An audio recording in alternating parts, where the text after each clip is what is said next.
ഇനി EMI മുടങ്ങിയാലും ഫോണും ലാപ്പും ലോക്കാവില്ല. പുതിയ മാർഗനിർദ്ദേശങ്ങൾ പുറത്തിറക്കിയിരിക്കുകയാണ് RBI. EMIയിൽ എടുത്ത ഫോണിൻ്റെയോ ലാപ്ടോപ്പിൻ്റെയോ തിരിച്ചടവ് 1-2 മാസം മുടങ്ങിയാൽ വായ്പാ കമ്പനികൾക്ക് നിങ്ങളുടെ ഫോൺ പെട്ടെന്ന് ലോക്ക് ചെയ്യാൻ സാധിക്കുമോ? ഇനി ആ പേടി വേണ്ട. 2027 ജനുവരി 1 മുതൽ RBIയുടെ പുതിയ നിയമങ്ങൾ പ്രാബല്യത്തിൽ വരും. EMI മുടങ്ങിയാൽ റിക്കവറി ഏജന്റുമാർ സോഷ്യൽ മീഡിയയിലൂടെ നാണം കെടുത്തുക, അധിക്ഷേപകരമായ ഭാഷ ഉപയോഗിക്കുക തുടങ്ങിയ പഴയ രീതികൾ ഇനി ഉണ്ടാകില്ല. ഇതിനെതിരെയുള്ള പരാതികൾ വർദ്ധിച്ചതോടെയാണ് RBI ശക്തമായി ഇടപെട്ടത്. എന്തൊക്കെയാണ് ഈ പുതിയ മാറ്റങ്ങളെന്ന് നോക്കാം. ഒന്നാമത്തെ കാര്യം, തിരിച്ചടവ് മുടങ്ങിയ ഉടൻ നിങ്ങളുടെ ഫോൺ ആർക്കും ലോക്ക് ചെയ്യാൻ കഴിയില്ല. കുടിശ്ശിക 30 ദിവസം തികഞ്ഞിട്ടില്ലെങ്കിൽ ഫോണിൽ ഒരു നിയന്ത്രണവും ഏർപ്പെടുത്താൻ പാടില്ല.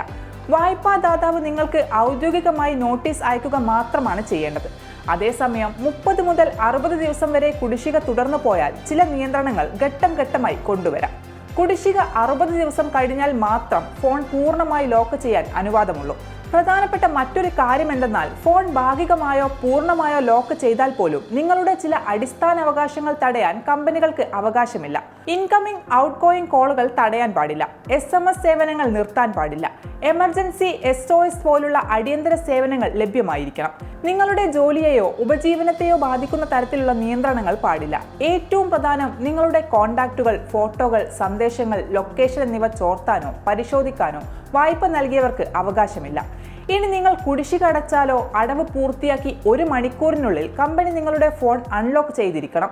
വൈകുന്ന ഓരോ മണിക്കൂറിനും കമ്പനി നിങ്ങൾക്ക് 250 രൂപ വീതം നഷ്ടപരിഹാരം നൽകേണ്ടി വരും.